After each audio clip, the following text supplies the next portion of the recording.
If it doesn't, the case can be referred to the International Court of Justice. All right, so Jessica, how do families of the victims feel about this progress that has come just a week before the third anniversary? Well, people we spoke with say they were happy that something is being done, but this is something that they've been asking for since day one. So for them, this is about 1,000 days too late. Now, Nariman, looking at after the day, families are pushing the feds to. Sorry, Nariman, I'm not feeling very well right now, and I'm about just. Okay, well, come back to me right now, and we'll make sure that, Jessica, you are doing okay. Thank you. We will make sure that Jessica is okay. Hey, what's up, folks? The first story of today is CTV Edmonton reporter Jessica Robb nearly collapsed or fainted on television, and her news station put out that she's feeling better and now resting. Thank goodness. Second story is Brazil seems to have some sort of January 6th event going on over there, and apparently they even have their own horned hat shaman-looking figure. What do you think about what's going on in Brazil? We'll talk about that as well. And the third story is the US Supreme Court is allowing Meta, which owns Facebook, WhatsApp, and Instagram, to pursue a Pegasus spyware lawsuit against an Israeli company that apparently used WhatsApp to spy on a bunch of people. We're going to read that report and talk about that as well. It's going to be a great show, folks. Thanks for being here. Welcome to the Dream Rare podcast. And thank you for all the super chats on YouTube, the stars and subscribers on Facebook, and the Patreon supporters who get bonus footage at patreon.com/raretalk. Thanks to everybody doing that. The show starts now. It's the Dream Rare Podcast. Welcome to the show. The way to get the news at the desk or on the road. Let's go. God is great and success in our control. The world is crazy, but we get better from obstacles. Yeah. Hey, what's going on, everybody? Welcome to the Dream Rare Podcast. And I just want to say a little addition to yesterday's story because I read more into. I did a story on honeybees being vaccinated and it was approved by the USDA. So apparently it's not a syringe vaccine that they're just sticking little syringes into honeybees. For those wondering, the vaccine was actually being added to the feed of the queen bee, and then shards of the vaccine would be caught in the ovaries of the queen bee. In my opinion, that's a little creepier than even an injection vaccine. And if they could do those style injections to create shards of the vaccine in your ovaries to a bee, could they also do that to people? They did do a report earlier last year talking about plant-based vaccines. I mean, really creepy stuff, folks. And just a reminder to, stop cheering for the characters on both sides and really start to ask them these type of questions, because I don't think anybody in politics seems to care about big pharma and big agriculture. With that being said, the main story of today, I'm going to play a little clip. CTV Edmonton reporter Jessica Robb almost collapsed on television, and it's going viral right now. We'll take a quick look. And prayers for Jessica. I think she's doing okay. Nariman, looking at after the day, families are pushing the feds to. Sorry, Nariman, I'm not feeling very well right now, and I'm about just. Okay, well, come back to me right now, and we'll make sure that, Jessica, you are doing okay. Thank you. We will make sure that Jessica is. Frightening stuff. So I saw this. I printed this out. This is CTV Edmonton. Programming note, thanks to everybody who inquired about our reporter who became ill during the 6 p.m. news. Jessica Robb is feeling better and is now resting. So prayers to Jessica. Scary situation. Don't know what happened there.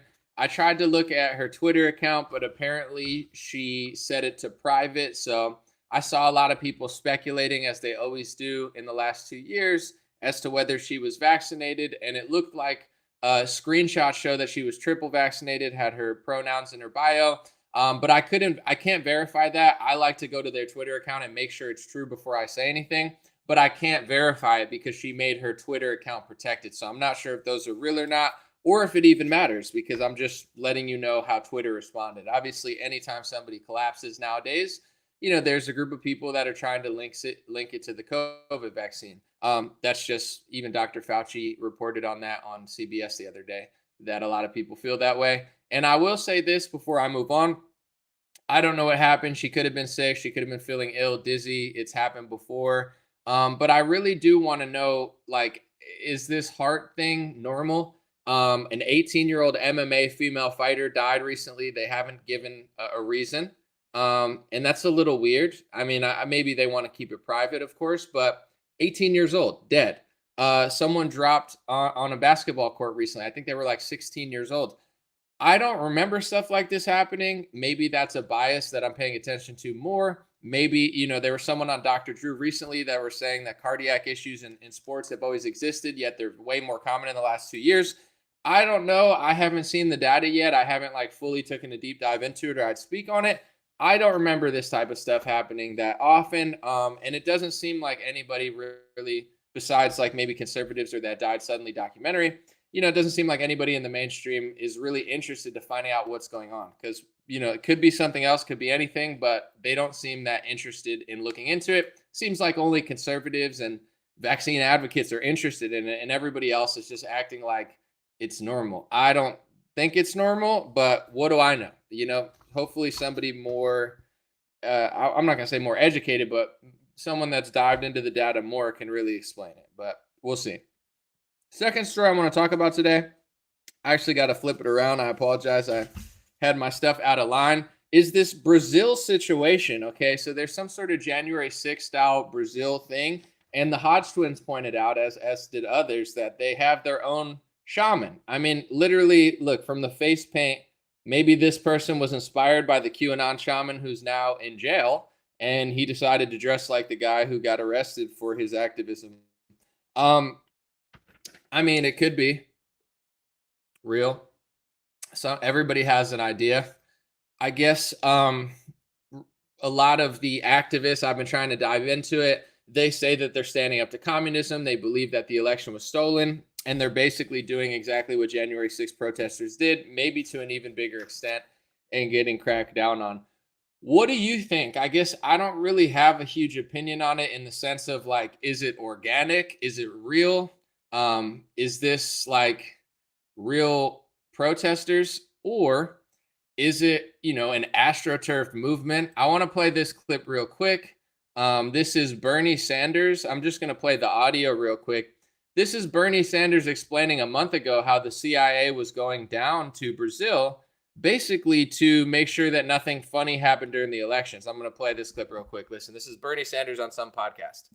Biden administration, before we talk about the relationships with progressive governments, they have, and I think in an unusual way, sent the CIA and sent the Secretary of Defense down to Brazil over the last several months to make it clear that they did not want to see a rigged election or a coup.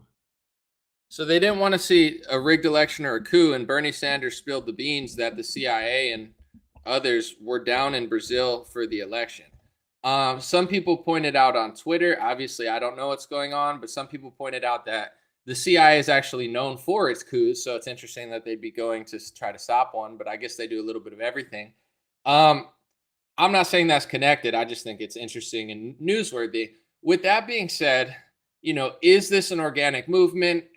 Like some people are saying, yeah, this is it. This is the movement without the Fed. Some people are saying it's a Fed op to get, Brazilians in trouble, just like January 6ers. I don't really know, and I don't really have a strong opinion on it. But I will say this before I move on to the third story about Facebook suing an Israeli company. Well, one thing I want to show, just two interesting articles. Democrats organize bid to extradite Bolsonaro from Florida after Brazilian Capitol attack. Brazilian former leader Bolsonaro is hanging out in the U.S., and apparently Democrats are trying to send him back to Brazil and blame him for it. And also, I won't say coincidentally, but also in the news today is Brazil's Bolsonaro has been admitted to a hospital in the United States. So just some interesting things to point out. Bolsonaro's not even in Brazil. Bolsonaro's getting blamed for this event like Trump did January 6th. Bolsonaro is, possibly facing extradition, and then Bolsonaro's in the hospital. Like, what in the world's going on there? Definitely worth reporting. Now, I'll say this. With this event or January 6th, maybe what I'm about to say is unpopular, but just listening to people on Twitter and just like listening to conservatives talk, I feel like the messaging is mixed, and this is just my personal take on it. You don't have to agree. I don't really care because I'm not that opinionated about it. But on one hand, everybody's saying feds, feds, feds, feds, feds, right? They're saying Ray Epps, which I have to say, I don't know who the guy is, but it is weird that like the establishment Democrats, they're trying to blame you if you were just standing there, and they're trying to blame Donald Trump and everybody involved. Yet Democrats seem to always be protecting this guy Ray Epps. It is bizarre. You know, Adam Kinzinger doesn't like any of the January 6ers, but he seems to like go out of his way to defend this guy. I don't know who that guy is. I'm not going to blame him with something I can't prove, but it is very bizarre. With that being said, I feel like the messaging is mixed from conservatives. On one hand, there's a lot of conservatives that say January 6th was great. January 6th was whatever. You know, we threw a fit just like left wingers throw a fit, and it's our right to throw a fit because we don't believe in the election and we believe we got scams. But then on another hand, they keep blaming the feds and being like, oh, the feds are setting conservatives up. All I'm asking for is some consistency. This is just my personal take. It's like on one hand, you're blaming the feds. On another hand, you're saying it's fine. So if it's the feds doing it, then why are you falling for the feds trap? That's something that I don't understand, where it's like, if there is a Fed at the Capitol saying, hey, Patriots, let's go into the Capitol, you don't have to listen to them. Like, why are you following the orders of Fed? So I just find it very bizarre that Republicans are like, oh, the whole event was a setup, except we also think the event was good, but it was a setup, but we went along with the setup. But it's like someone said it's both. I understand that. And I personally don't disagree, but it's like, at what point are conservatives going to take an ounce of accountability where it's like, if somebody's trying to set you up, why don't you not fall for it? I'm not saying you have to say everything is involved, but it's like, you know, I don't think people should be rotting in jail without a trial. And I don't think people should be rotting in jail if they never stepped foot or did anything wrong. You know, like I think they're trying to charge people that were outside the Capitol, but it's like, if you break into Nancy Pelosi's office, like, do you not think you're going to go to jail? Like, should you have no accountability? A Fed told you to do that and you listen to them. And then, like, at what point do you take accountability? And if there is some sort of op going on where people are trying to get you to do the wrong thing, why are you simultaneously saying it's an op? You know, the Fed set this up, but at the same time, you're also like bragging that you think it was a good idea and you do it again. And like, it just doesn't make any sense to me. So I'm just trying to read the room. And I think with Brazil, you know, some people are saying this is 100% organic, unlike January 6th. Others are saying it's a complete setup. I don't know what it is, but I don't think it's really going to change much. It's just going to get a lot of people arrested and in trouble because it's like in my view, like a short-sighted just fit that you're throwing. But I don't live in Brazil. I don't know what goes on there. It's not my country. I can only really speak on, you know, what happened in my country, but also that I'm not super opinionated about. Like I said, I think there was some funny business. I mean, if you're going to have this massive event at the Capitol, of course there's going to be feds there. I mean, that's, you know, how many feds are there from the CIA, the FBI? I have no idea, but it's like, yeah, there's going to be at least one there, at probably dozens or something, if there's this 100,000 person event for President Trump outside the Capitol. But at what point does the movement take accountability and be like, I just don't understand. I hope I'm being clear. I just don't understand the people that say it was a Fed operative completely and we got set up, but I think it was a good day and I think everybody's innocent. It's like, I just don't understand the logic. It's like, if they're trying to set you up and make you do something illegal, here's a new idea. Maybe not do it. Don't do the thing they're telling you to do and then say they made you do it when you think it was a good idea. I'm not quite sure what people are going for, but you know, I mean, the Gretchen Whitmer thing was interesting.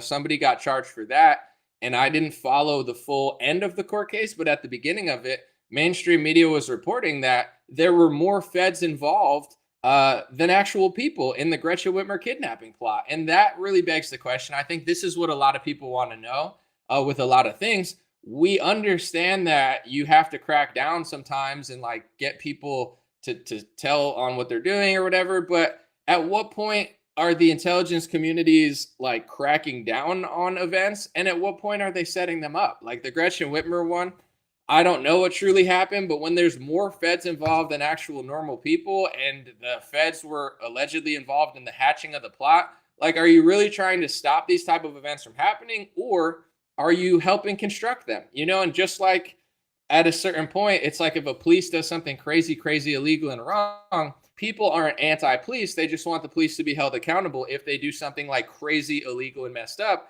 And it's the same with the feds. I just think that they have like for sure double standards, and they do a lot of weird stuff and never get held accountable. So I get where people are coming from. I just feel like personally, in America, I can't speak for Brazil, it's just getting a little like sloppy, and people's narratives and like they're easy to set up because they do the same things as the feds. They're like, that's a Fed op, and the Fed set us up, but I'll do what they did tell us to do. It's like, then you're falling for the trap. That like the only thing you can really do is, if anybody tells you to like break in a window or tells you to like go into a building that is illegal, the only thing you could do is to not do it and use your common sense. It's like, I feel sympathy and empathy for people that are getting held without a court case. I feel sympathy and empathy for people who didn't go in the Capitol and are getting blamed for it, and organizers that really didn't do anything, that they're trying to overcharge.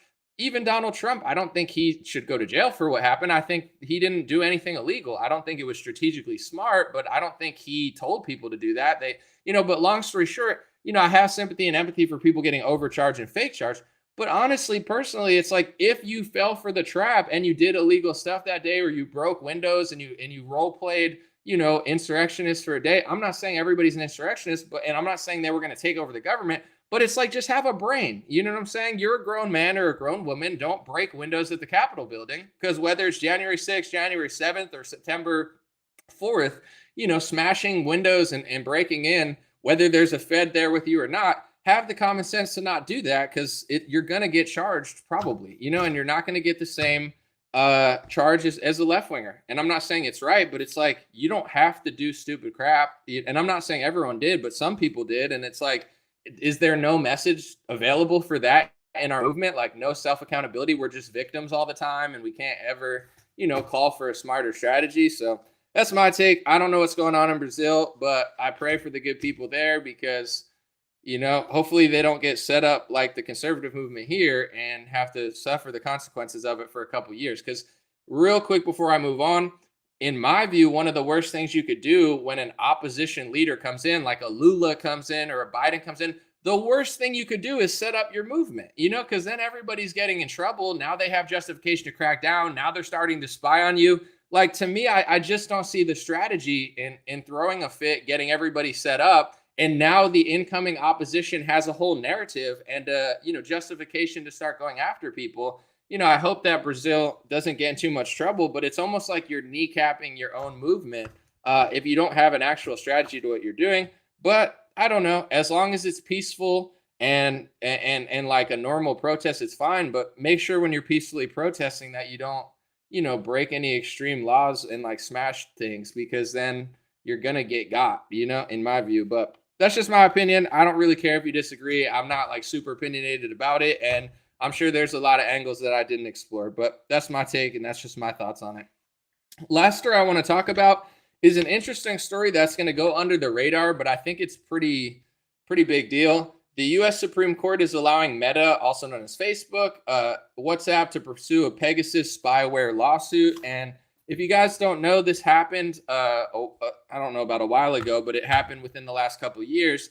And they didn't know if they were going to be able to sue this company because they're not from America, they're from Israel. And I don't really know how this goes. I'm not a legal expert, but I'm guessing it's more difficult to sue a foreign company, that's not under American jurisdiction. So there was a massive scandal. And I'm just going to read this Reuters article and then tell you a few of my takes on it. The U.S. Supreme Court on Monday let Meta's platform, WhatsApp, pursue a lawsuit accusing Israel's NSO group of exploiting a bug in the WhatsApp messaging app to install spy software, allowing the surveillance of 1,400 people, including journalists, human rights activists, and dissidents. The justices turned away NSO's appeal of a lower court's decision that the lawsuit could move forward. NSO argued that it is immune from being sued because it was acting as an agent for unidentified foreign governments when it installed Pegasus's spyware. So just to break it down in layman's terms, if I can, WhatsApp had some sort of bug and it was exploited by some Israeli group, and the US Meta is trying to sue them over it or pursue a lawsuit because they are being exploited and spied on.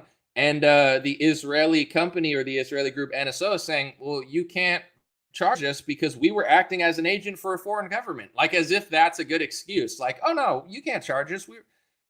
pretty interesting stuff. I'm shocked that Facebook's even suing them. I didn't even know there was a difference between America and Israel. I thought we were already like a conquered colony, but this is actually like, I would say good news in my opinion. It shows that there's a difference between America and Israel, and there actually is like some sort of divide between them. I'm not saying I dislike Israel, but it's like I don't want America, to be controlled by any foreign country. So I'm actually happily surprised that they're pursuing this lawsuit. I would assume they would just let it go and act as if it never happened. Pretty interesting stuff. So I'm going to read on from the Reuters report. President Joe Biden's administration had urged the justices to reject NSO's appeal, noting that the U.S. State Department had never been recognized as a private entity acting as an agent of a foreign state being entitled to immunity. So I guess Biden's administration's fine with the lawsuit. Meta, the parent company of both WhatsApp and Facebook, in a statement, welcomed the court's move to turn away NSO's baseless appeal. NSO's spyware has enabled cyber attacks targeting human rights activists, journalists, and government officials, Meta said. We firmly believe that their operations violate United States law, and they must be held accountable for their unlawful operations. So somehow this Israeli group got a bug in and used it to spy on what Facebook would call human rights activists, journalists, and government officials. A lawyer for NSO did not immediately respond to the request of the comment. WhatsApp is in 2019 sued NSO seeking injunction and damages, accusing it of using its servers without their permission. So I guess NSO, this Israeli group, is not even denying the fact that they were spying. They're pretty much admitting it. They're just saying we're allowed to do that. And I'm going to read on. In a court paper, NSO said that WhatsApp's notification to its users scuttled a foreign government's investigation into an Islamic State militant who was using the app to plan an attack. In one notorious case, NSO spyware was used, allegedly by the Saudi government, this is where it gets interesting, to target the inner circle of Washington Post journalist Jamal Khashoggi shortly before he was murdered at the Saudi consulate in Istanbul. So this Israeli company claims it shut down an ISIS attack, but then also apparently they got exposed for working with the Saudi government. So an Israeli company working with the Saudi Arabia government to target the inner circle of Jamal Khashoggi, which was quite the scandal. And Jamal Khashoggi is a fascinating person. The media got upset. He used to be the go-to journalist of bin Laden back when bin Laden was alive. Apparently, Jamal Khashoggi was tight with him as far as like he was the one who bin Laden trusted to do interviews for. So if you look at the Wikipedia of Jamal Khashoggi, he's a fascinating character, and they didn't really talk about that on the media. But because I spent too much time doing that stuff, I remember that. Anyway, we'll keep reading. What's the Biden? Actually, whatever. I mean, it's just that's pretty much the gist of the story. So they claim that they were, cracking down on ISIS fighters, and that's why they needed to spy on WhatsApp and journalists and stuff. Here's one of the most interesting stories from the last, I would say this is from 2017 that nobody even knows. I just want to put this up. It says ISIS fighters attacked Israel Defense Forces unit, then apologized, claims former commander. Moshe Yalon reportedly referred to a clash of ISIS-linked group in November. So ISIS fighters apologized to Israel for attacking them. I mean, this is a story that it got reported in all mainstream media, but nobody really talked about it. Why would ISIS apologize to Israel for attacking Israel? ISIS attacks America, and we're fighting ISIS, right? And we're supposed to be allies to Israel. So why in the world would ISIS fighters apologize to Israel for attacking Israel? Isn't that kind of weird? If you notice, ISIS used to attack the Syrian leader. ISIS used to fight Syria. They wanted to basically overthrow Syria. And now that ISIS doesn't have that much power, now Israel's just bombing Syria. Isn't that just kind of interesting? It's like now that America isn't fighting Syria and ISIS doesn't have that much power to fight Syria, who's fighting Syria? It's Israel. They're bombing Syria all the time now. So I just found it interesting that they used ISIS as an excuse to basically, I would say hack or plant a bug in an American company and work with the Saudi government, our allies working with the Saudi government to shut up American journalists on an American app. Yet that same terrorist organization that they said that they're quashing actually apologized to them. And then here's another thing that I found interesting.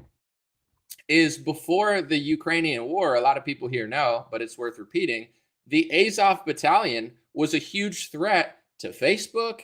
The Azov Battalion was known as a white supremacist neo-Nazi organization to the Anti-Defamation League. The Anti-Defamation League is a left-wing skewed Jewish organization that I don't know, works out of America, the Anti-Defamation League. They were saying like, watch out for the Azov Battalion. They're neo-Nazi affiliated. But then once the Ukrainian war broke out, all of a sudden the ADL walked that back and Facebook walked it back. And all of a sudden, these groups that were so concerned with this neo-Nazi affiliated white supremacist organization in Ukraine, now all of a sudden, they're not that concerned with them. And here was something that was interesting a week ago or two I found. This is a recent from December 20th.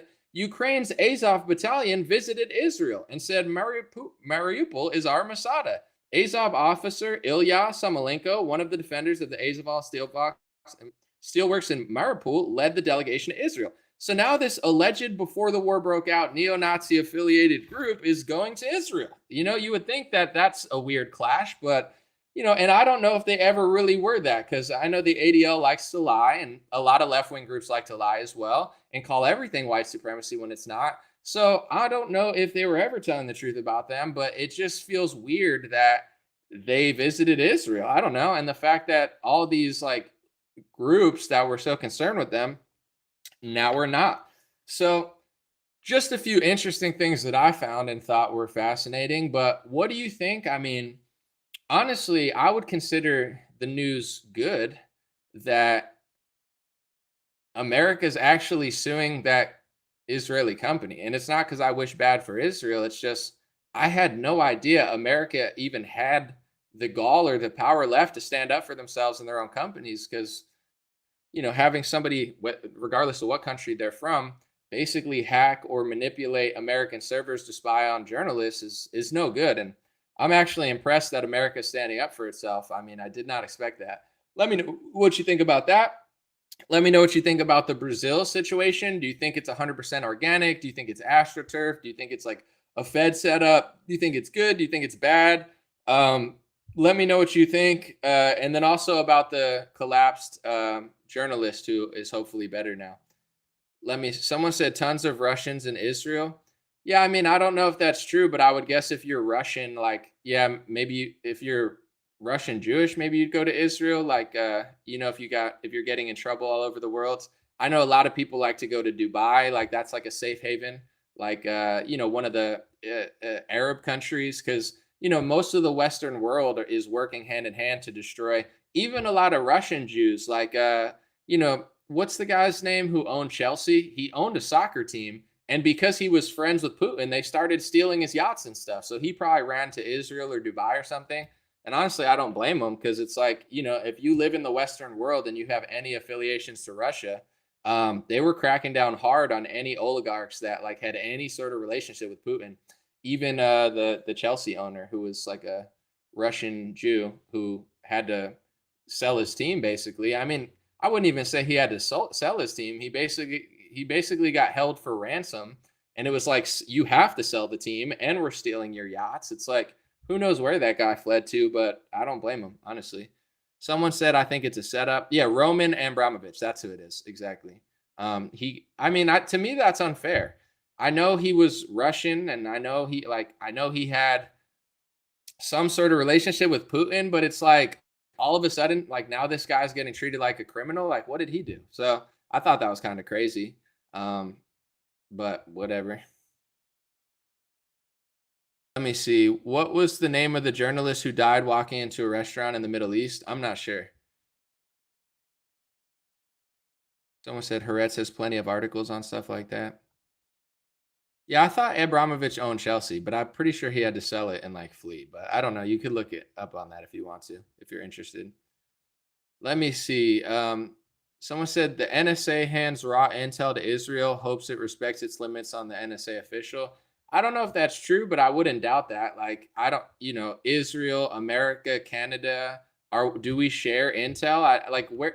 That's what I'm wondering. Where does the line kind of cross? Because it's like, we're allies, we fight the same wars, we're friends. But at a certain point, you want to draw some sort of a line, because just because you're allies with Israel or Canada, like, do you really want Justin Trudeau to have all of the intel? Do you really want, like at what point does your country, do you become like ally to just like on top of each other? There needs to be some sort of like, distance being had between our allies, because unfortunately, I don't think we have the, I don't know. It's like, who are our allies? Canada, UK, Israel, Saudi Arabia. Like, do any of these countries actually really care that much about us? Probably not, because it's not their job to care about us. It's their job to care about their country. But someone said, yeah, Israel serves us fake intel nonstop. They start wars with it. I will say this, when I was younger, I thought that they were starting wars for oil. And maybe they were. If you look into the Bush administration and like Cheney and Halliburton, there's a lot of interest being had there of like rebuild Afghanistan. Who's making the money? Just like BlackRock is now going into Israel. I mean, BlackRock is gonna this is a dream for them. So at what point, with the old Bush people and the Halliburtons, etc., at what point is it just this spontaneous benefit that they get to rebuild these nations? Or at what point are they pulling the strings between the war agenda to start the war so that then they could rebuild? And this is the question Americans have had for 20 years, not just with the BlackRock Ukraine thing, but just with Halliburton and all these wars. So when I was younger, I saw the cash signs on the war, and I understood that there were a lot of people benefiting from it. Now, as I get older and I research more, I realized that a lot of the wars America are starting is not just for financial benefit, but it's for Israel. Israel's our ally, and anybody that Israel wants to fight, we end up fighting. In fact, I believe Israel and Netanyahu were largely involved in coaxing America into the Iraq war. And same with a lot of neocons, who just happen to be people who are, individuals. And there's also other people involved. I'm just saying, like, you do start to notice that sort of stuff. Like, we're fighting ISIS in Syria, but ISIS is fighting Bashir al-Assad of Syria. It's like this triangle proxy war where we're in the middle of like a 5-part war, and then ISIS attacks Israel and then apologizes. And then ISIS basically gets defeated for the most part. And now, instead of ISIS fighting Bashir al-Assad, Israel's just directly fighting Bashir al-Assad with no sort of. So I'm starting to notice that, like, why were we in Syria? Were we in Syria for oil? Probably, but I also think we were in Syria for Israel. I think Israel controls Americans' foreign policy. And often, like you said, they provide fake intel like they did during the Iraq war to coax America into a war that they want. And I don't know exactly what they want to do, but I understand, since they've taken the land in the Middle East, they've created a lot of enemies and, a lot of like, I guess, defectors and people who don't like them. So America is basically like the attack dog there. That's why I'm shocked that even Facebook is going up against them. That seems pretty like historic. I don't know if historic would be the right word, but I'm just shocked that they would even stand up to that country. I don't see very many people doing it. Someone said the U.S. doesn't need to be anywhere for oil. The U.S. is the world's leading oil producer. Yeah, I mean, there's definitely money and rebuilding involved, but I do think that there is like there is an overarching war agenda. And there's something that you notice now too, if you pay attention. Everybody that America seems to fight seems to be people rejecting the emasculation of men and rejecting the complete like social justice left-wing takeover of society. Like all of our enemies, like in the 2000s to the 2010s, who were we fighting? A bunch of Muslim countries that reject the rainbow flag, reject like feminism, and reject all these left-wing delusions that are destroying the West. So they actually, in my opinion, Zionists and neocon warhawks brainwashed Christian conservatives into fighting the only groups of people that are standing up against the degeneracy. And now you look in the world, where are people rejecting the left-wing stuff that right-wingers hate in America? In Russia. And now you have Mark Levin and Ben Shapiro magically on the same side of the Democrats telling you to start a war with Ukraine against Russia, which is the only strong Christian nation left that doesn't completely cave to all the left-wing degeneracy. Or they got you fighting some sort of Middle Eastern country where also they reject liberalism. And I'm not saying that makes them great. I'm not saying that like China's your best friend or Russia's your best friend or Iran's your best friend. And I'm not saying Afghanistan's your best friend, but I'm just saying you start to notice that pattern of everywhere that Like America never goes to war against somebody that's like left wing and rainbow flagging and says, hey, we're going to go, bring back freedom and masculine men. They go to places with actual order of God and man and woman. And they're like, hey, let's turn this into San Francisco and rebuild and let Halliburton and BlackRock, take over.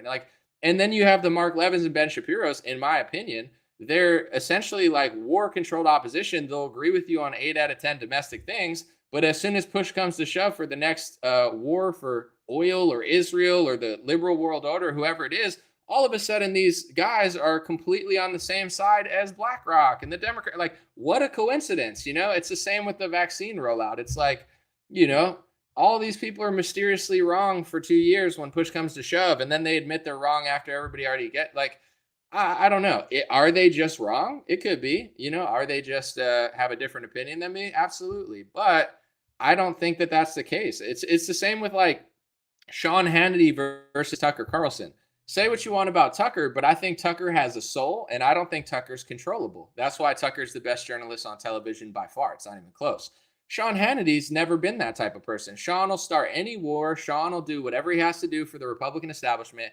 Sean Hannity only appeared cool because he was coattail riding Trump for a few years, and because Trump was doing a lot of cool stuff, all of a sudden Hannity became kind of cool. But it was never as authentic as Tucker. So as time moves on and as people show their true colors, Sean Hannity turns into the CIA pin wearing guy that he's always been, and Tucker is the one breaking more important stories, questioning big pharma, questioning the deep state.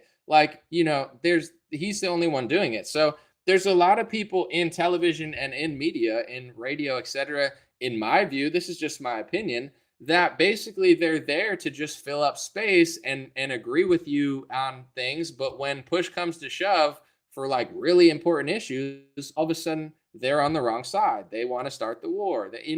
And I don't think it's a coincidence. I don't think it's random. I think that's kind of certain people's position.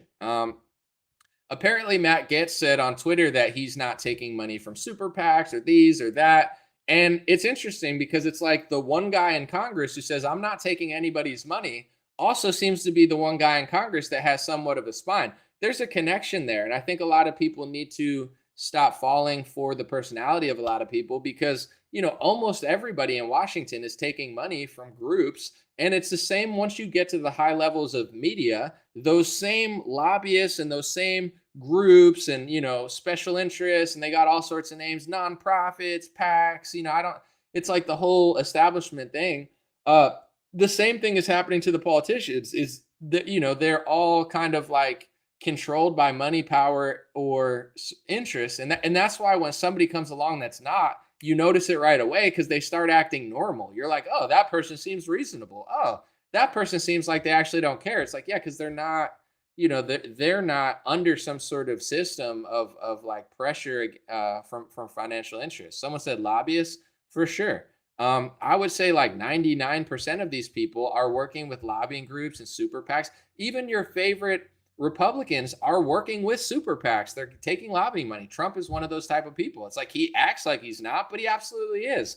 And when you take money and when you're dependent on somebody's money to get the money, you are controllable. I mean, he ran in 2016 as I'm so rich, I don't need anyone's money. But he did take the money and he does work with super PACs and he does work with donors. So he's not the same renegade he was in 2015 because he went down the same path of playing into the political system that he said he would never, and people just don't want to admit it. But, that's what's going on in my view. Let me see. Someone said hypocrisy. The House is open for all people except January 6th prisoners. I mean, I will say this about government. Like, as far as the January 6th thing, I think it was not tactical. And I think it was a lot of people, just threw a fit. But personally, it's hard for me to feel that bad. Like, what, in my opinion, if I had to choose, what's worse? A bunch of right wingers throwing a fit at the Capitol and a few people breaking the law to like minor offenses, or both political parties, the Republicans and the Democrats, locking down the country, printing trillions of dollars with the CARES Act, doing socialist scams to give big pharma money, treating us like slaves for a year, force masking us, trying to push back. Like, am I supposed to think that the January 6ers are worse than that? I'm not somebody who thinks that was an amazing day. I think it was a stupid day, and I don't agree with it. And that's my personal take, and I really feel that way. But is that worse than what Nancy Pelosi, Mitch McConnell, and the left wingers that are saying, like, oh my God, it's like you guys burned down a bunch of random neighborhoods and small businesses. Like, these people were going to the political sphere, to the people that they consider, like, you guys want to act like you're so much holier than those people. It's like you were burning down like bars and restaurants, like after bars and restaurants were being crushed by the government. Like,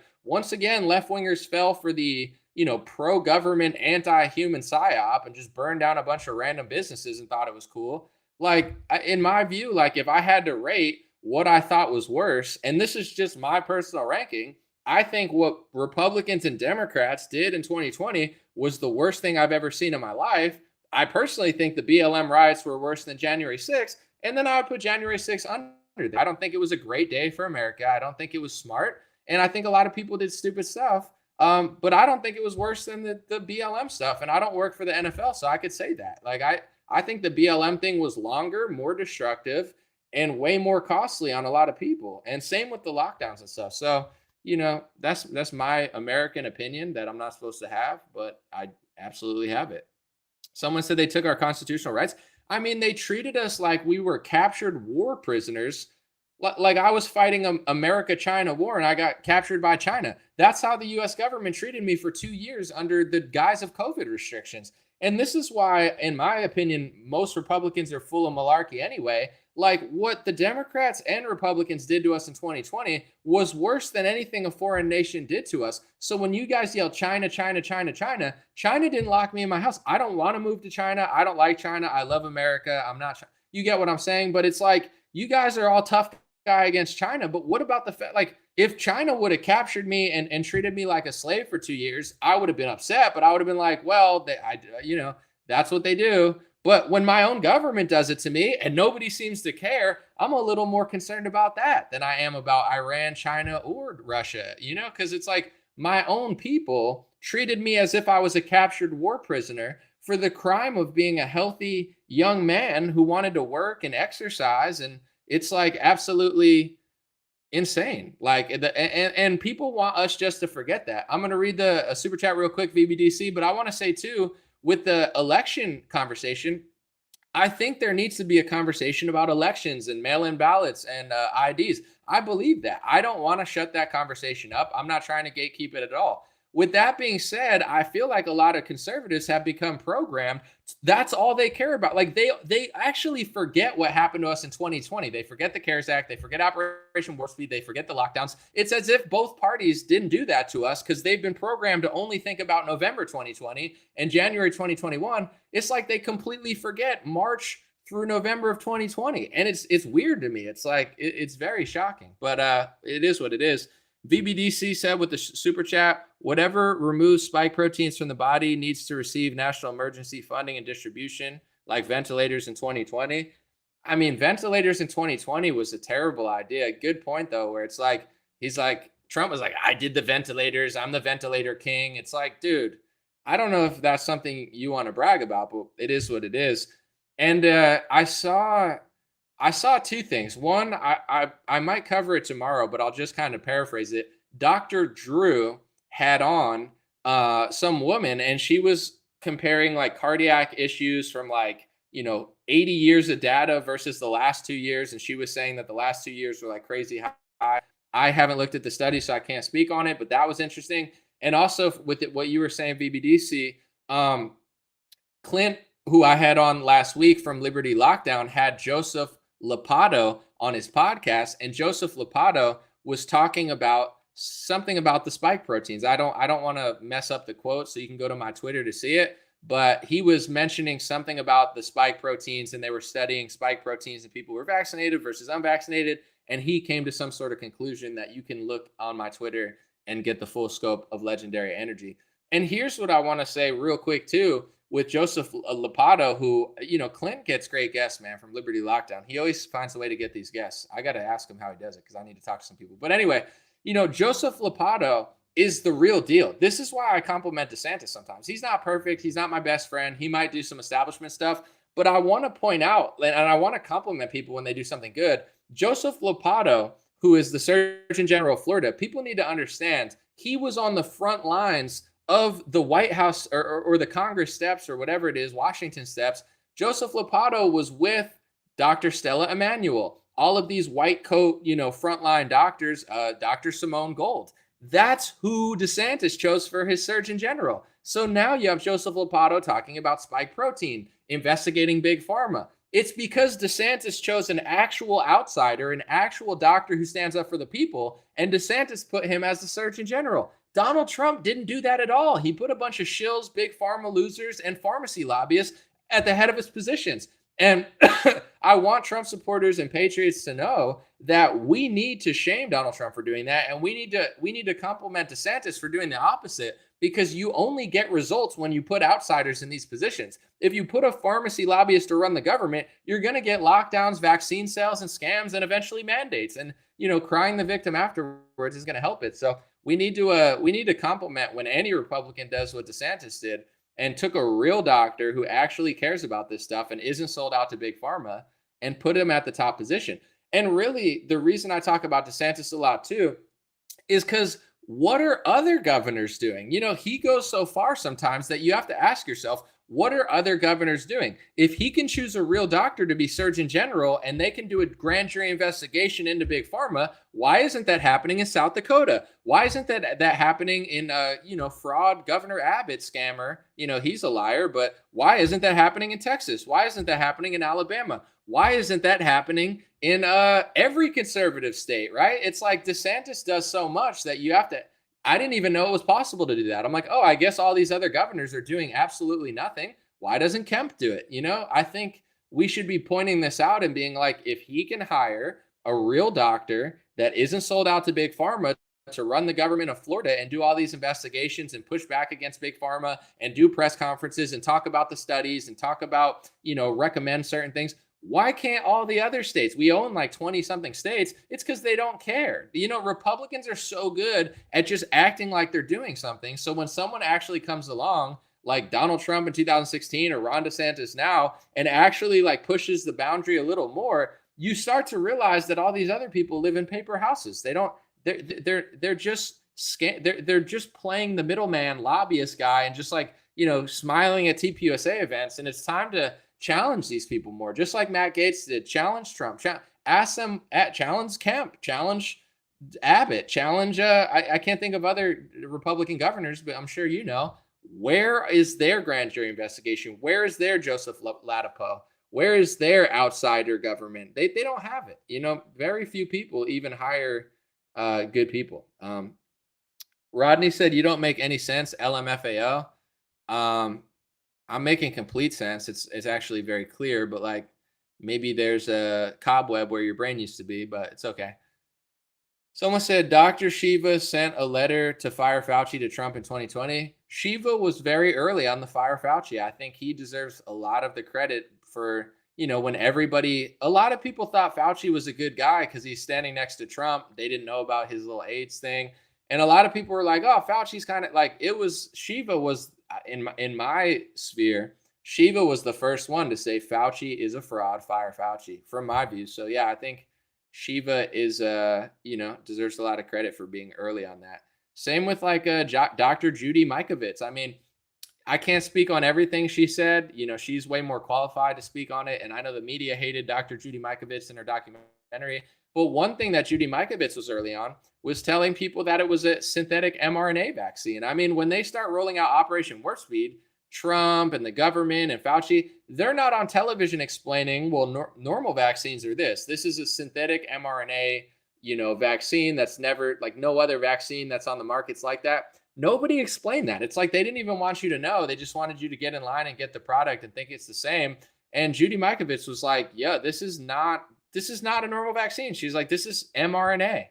Once I saw her documentary, I didn't even know that. I study every day because no one was talking about it. And then, people start, I'm like, it's worth noting. I'm not telling people what to do, but I do want to learn about the technology. No, I guess some people just trust the doctors and the experts. it's like with food and stuff. I like to read the ingredients. It's like, yeah, I trust doctors and experts and fitness people, but really, I'm not stupid, and you're not stupid. So if you're not stupid, then turn your drink around and read the ingredients. So, it's worth noting what you're drinking. No, I like to know, is there food dye in it? Is there high fructose corn syrup? Let's see.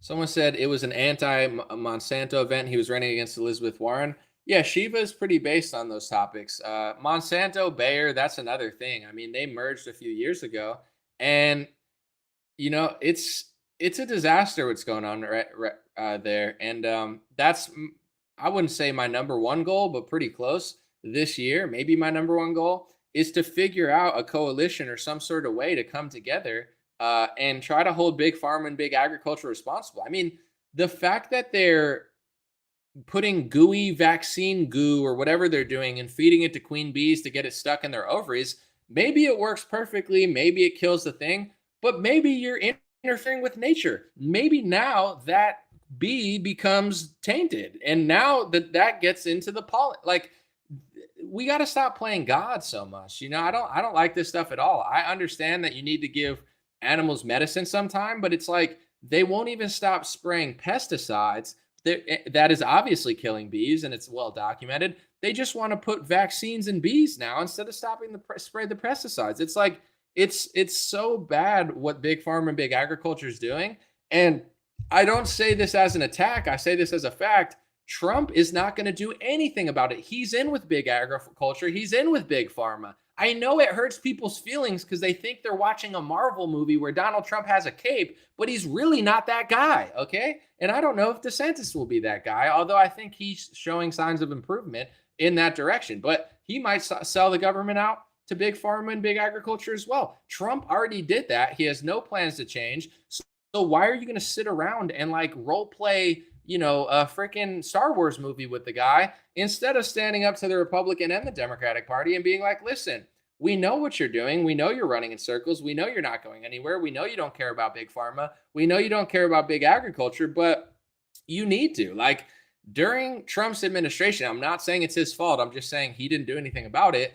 Bayer merged with Monsanto. Some people considered that the worst merger in modern history. Under Trump's watch, they turned on gain-of-function research. Gain-of-function was ruled out by Obama's administration, and under Trump's administration, they turned back on gain-of-function. And when Trump was confronted about it, he ignored the question and said, I did a great job with the vaccine. He doesn't give a crap about gain-of-function research. He doesn't give a crap about big pharma, big agriculture. He doesn't care about any of that stuff. And I do care about that stuff, and I'm not a brainwashed, like low IQ lemming where I need somebody to tell me what to think. Like, my agenda is Trump agenda. No, it's not anymore. His agenda is 30 years behind my agenda, and he's a failed leader. So people really got to step up to these Republicans and the Democrats.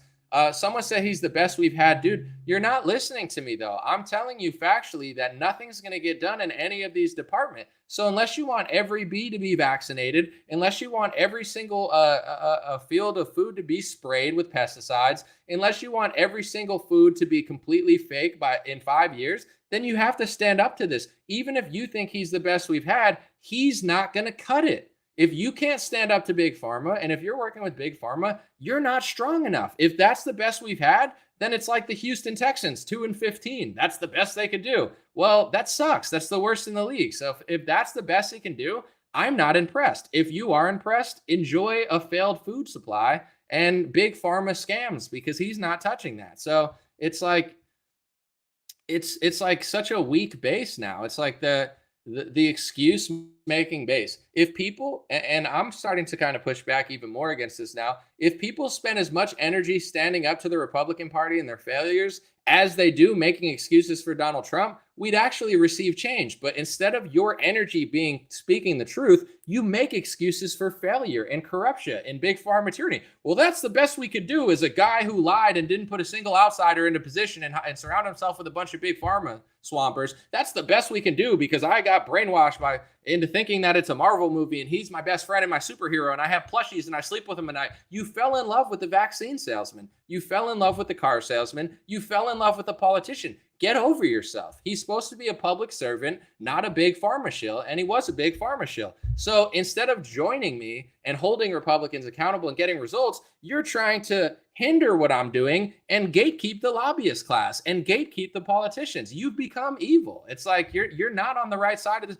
but he's the best we've ever had. It's like that's why they keep stomping all over your neck, is because the Republican base is so weak. They're like, yeah, failure and corruption and selling us out's the best we can do. Well, then that's the best you're going to get. Enjoy having no real food in the next 10 years. If nobody stands up to big pharma and nobody does something about big agriculture, this country's not going to be around very long. People are dropping dead of heart attacks every other day now, and that's never happened before. People are fatter than they've ever been. Life expectancy is going backwards. Everybody knows somebody with cancer now, and nobody knew anybody with cancer 30 years ago. This country is being poisoned to death, and you just want to sit and gatekeep it because you want to watch the fat orange guy eat a bunch of McDonald's on Fox News. Get over yourself. You're too weak, okay? And he's too weak. So if you're too weak, get out of my way, okay? This country's dying. This country's being killed. Well, that's the best we can do because I'm pathetic. Cool. Go tell a pathetic channel of a bunch of lobbyist-endorsed fucking loser, excuse my language, Republican influencers that don't care about. Go talk to them, okay? Go to a little circle jerk TPUSA meeting or something where they do nothing, okay? We're not doing that here. Our country is being scammed into death, okay? And I'm not trying to overhype it. It's true. Our life expectancy is going backwards. Obesity's up. Cancer's up. People are dropping dead of heart attack. Why? I just told you why. Neither party's doing anything about it. You know why they're doing anything about it? Because the base is so pathetic. Someone said you were the one who pushed Trump. I liked him for a couple of years when he was doing the right thing, but then when he started doing the wrong thing, I called it out. It's called having a brain. You want to try it sometime? It's like if DeSantis does the right thing and I say, hey, that's awesome, and then he does something mess up and I'm like, yeah, I don't agree with that. It's called having a spine and a brain and being like a human being and an American citizen. It's like you guys are like a bunch of robots now. It's like, if you ever vote for Trump, you just can't ever question him, and everything he ever does is amazing, even if he sells out to big pharma. I mean, that's how I act because I don't even have a brain. It's like, what are you, like the Tin Man or something from the Wizard of Oz? You got an empty tin head or something? Like what? Where's the disconnect, people? I'm not saying he's worse than Biden, but they're not doing anything. Factually, they're not standing up to big pharma. They're not standing up to agriculture. It's nowhere on any of their campaign websites. They don't care about this. And if you think it's not a big deal that cancer went from being nothing to everybody knows somebody with cancer, if you think it's not a deal that everybody's fat, and it's not just because they're eating too much, it's because of the food quality that they feed Americans in this country is illegal over most of the world because it's known to hurt people. But they don't give a shit here because they're a bunch of scammers, big pharma, big agriculture scammers, and a bunch of stupid people just eat it up metaphorically and literally. And if you don't think it's a big deal that people are dropping dead all the time now, it is a big deal and nobody cares about it on that scale. So the only way to get them to care about it is by you caring about it. But if you don't have the conviction and you're gatekeeping your own demise, that's fine. But I'm just trying to warn people in a respectful way. If you're pathetic, if you're weak, if you want to gatekeep Donald Trump's pharmacy lobbyist friends because you have a plushie and you don't have your own life or your own identity, go away. Okay, get out of my way, because it's pathetic to be that pathetic. But it's even more pathetic to like stand in my way and like work for the pharmacy lobbyists. Like, how dare you call out the fact that Republicans are sold out to the pharmacy lobbyists too? I like them. Who cares? Go tell it to somebody who cares. It's not me. Get out of my way, okay? I don't know who let the country get this corrupt and this bad, but you know, it's like, it's sad. It really is sad. When my parents grew up, they told me nobody knew anybody with cancer. It was extremely rare. My great aunt had cancer, or my aunt had cancer, and it was extremely rare. Like no one had it at the time. Now everybody knows somebody with it. Why? Why are people so fat? Why are people dying of cancer? I'm telling you why. Big pharma and big agriculture is beyond corrupt, and neither party is going to do anything about it. So shut up, pathetic weaklings, if you can't handle the fact, but I like my party. I like Turning Point events, and I don't want to stop the pharmacy lobbyists because it's the best we've ever had. Okay, then enjoy cancer rising, enjoy obesity rising, enjoy heart attacks rising. Enjoy that. Enjoy all your friends collapsing around you. I mean, is that what you want? That's the best we've ever. Shut up, okay? God bless you guys. God bless your family. God bless America. God bless the world. I'm so tired of the patheticness. I'm not having it, and I'm just going to work 20 times harder. Every time someone tries to stop me on behalf of the pharmacy lobbyists and the shills and the losers, I'm just going to work that much harder. I'm gonna pull a 15-hour workday today. God bless you guys. Appreciate you. Dream Rare Podcast. It'll